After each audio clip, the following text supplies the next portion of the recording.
Il est 6h21, on passe à la chronique culture avec vous, Maxime Switek.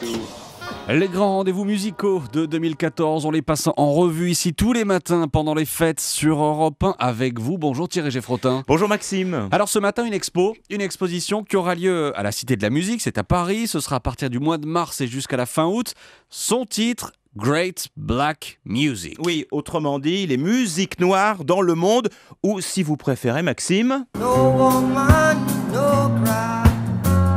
Du reggae donc, ou encore ça?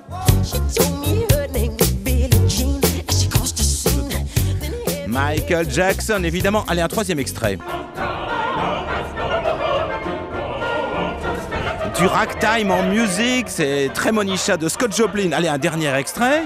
1, 2, 3, 4. Get up, get on up, get up. James Brown, évidemment. Dès le matin, ça fait du bien, c'est impressionnant, effectivement. Oui, alors impressionnant, mais pas exhaustif, je tiens à vous le dire. Cette exposition va donc nous proposer un immense panorama de la musique noire. Oui, c'est un voyage musical, une épopée qui traverse les siècles et les continents avec en arrière-plan la servitude, la traite négrière. C'est aussi une explosion de créativité qui concerne géographiquement l'Afrique, bien sûr, mais aussi l'Europe, l'Amérique. Et quand je dis l'Amérique, je devrais dire les Amériques, les États-Unis, bien sûr, le blues, la soul music, le gospel, les Caraïbes. On a entendu un peu de reggae avec Bob Marley et les Wailers.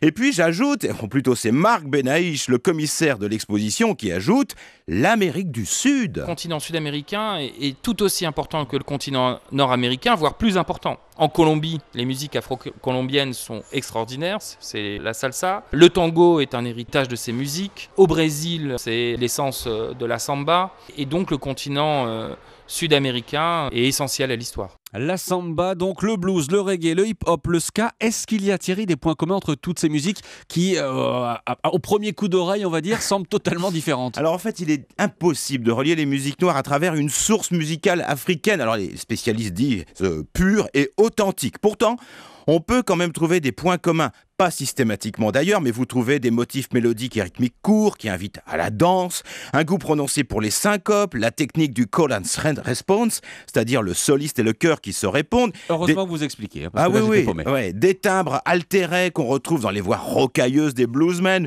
ou le jeu wah-wah des trompettes. Voilà, vous avez un ensemble de points communs, on va dire. Dernier détail culturel celui-là, les musiques noires sont intimement liées à la vie quotidienne des communautés qui les ont vues naître. Elles ont une dimension fonctionnelle, mais vraiment vous pouvez ignorer tout cela et prendre du plaisir tout simplement. Et puisque je vous parle de plaisir, permettez-moi de vous offrir un extrait d'un gospel que j'aime particulièrement, interprété ici par le Golden Gate Quartet, et j'en profite pour saluer Clyde Wright. Je le salue vraiment, il a 85 ans, il chante toujours et on lui souhaite une bonne année 2014. Allez. Great Black Music, ce sera donc à la Cité de la Musique à Paris. J'ai les dates sous les yeux, Thierry. 11 mars, 24 août. Ben voilà, ce sera l'un des grands rendez-vous musicaux de cette année. Merci Thierry, à demain. Bonne journée.